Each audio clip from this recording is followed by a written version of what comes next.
Hey, good morning again on this Tuesday. I'm so happy to be back with you. We started yesterday, talking about the guilt offering. And I proposed to you whether God sees sins differently.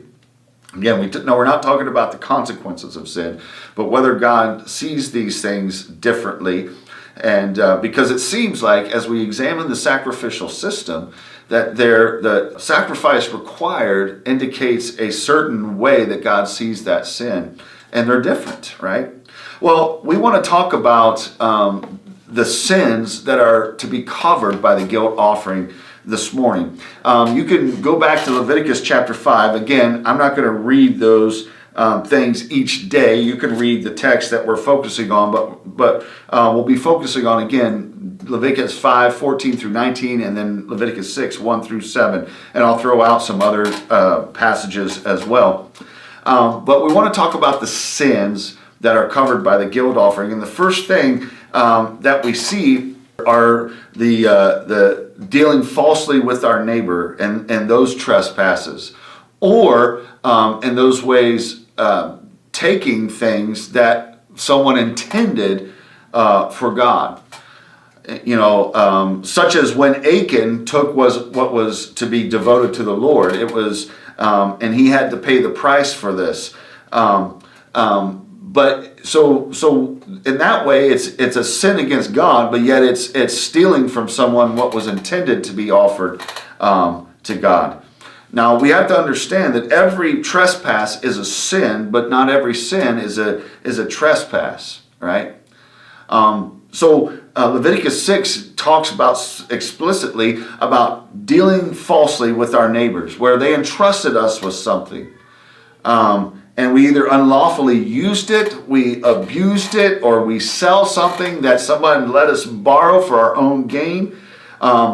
It talks about oppressing our neighbor by if we withheld wages for things that we promised them, or we shortchanged them, or if a neighbor works for us, we keep their wages beyond payday, we don't pay them on time. It gets into lost and found property, where the finder knows it's not his, and he may even knows who it is, but yet he keeps it as his own, or he sells it to make a profit on it. Or then it also addresses even the cheating or taking advantage of the owner's absence. And so this guilt offering deals with that. So it's stealing from the sacrifices. So if it's stealing in this way, things devoted to God. So if my neighbor was coming and bringing his male goat to offer as a sin offering to God, and I steal that goat and I offer it as a sin offering to God, that would require a guilt offering, because I've trespassed my neighbor and I've devoted to the Lord something that was not mine, right? And that way I've also sinned against the Lord. And then the second way is dealing falsely with your neighbor. And then as we get into Leviticus 19, you'll see various other sins that this guilt offering atoned for. And these sins are committed knowingly. Those things that violate, love your neighbor as yourself. Leviticus 19 gets into those. And so the main emphasis of this guilt offering is about restitution and satisfaction. Restitution is the full compensation of property.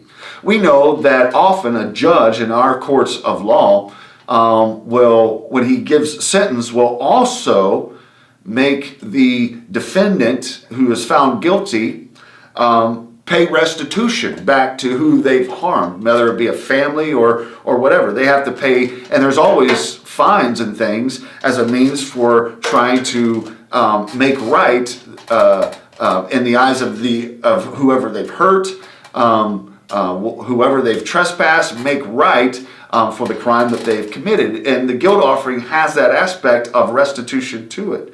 And the satisfaction is made by giving a fifth of the value of property. So you give the full value, and then you give another fifth back. Let me just reiterate that in Leviticus 5 and 5 through 8. When he realizes his guilt in any of these and confesses the sin he's committed, he shall bring to the Lord as his compensation for the sin that he has committed a female from the flock, a lamb or goat or a sin offering, and the priest shall make atonement for him. But if he cannot afford a lamb, then he shall bring to the Lord as compensation for the sin the turtle does, or 2 pigeons, or sin offering, and the other burnt offering.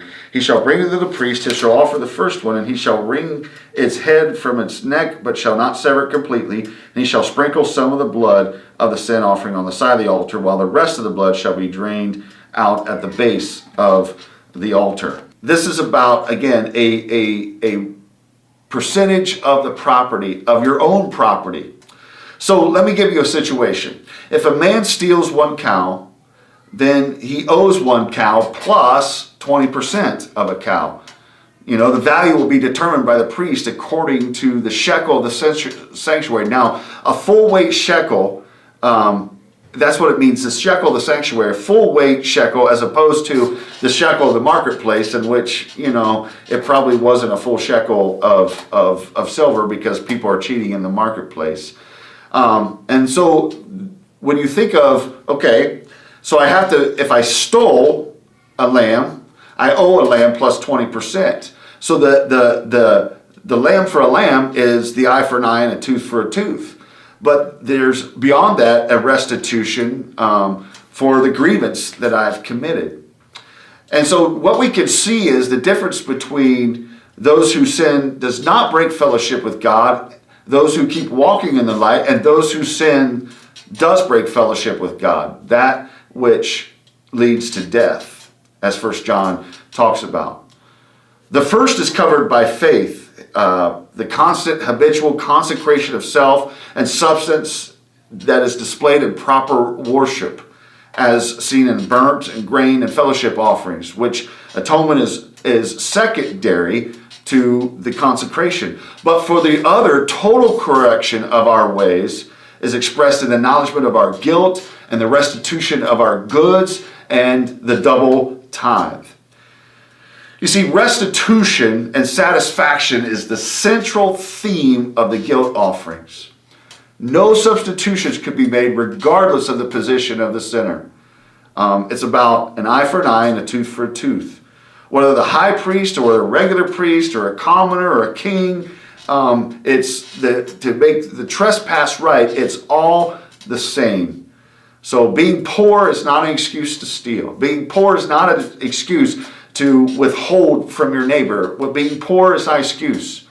So it's interesting with the sin offering, you know, if I was poor, a substitute could be made. But for the trespass offering, for the debt offering, for the guilt offering, I have to pay back what I owe plus the tithe.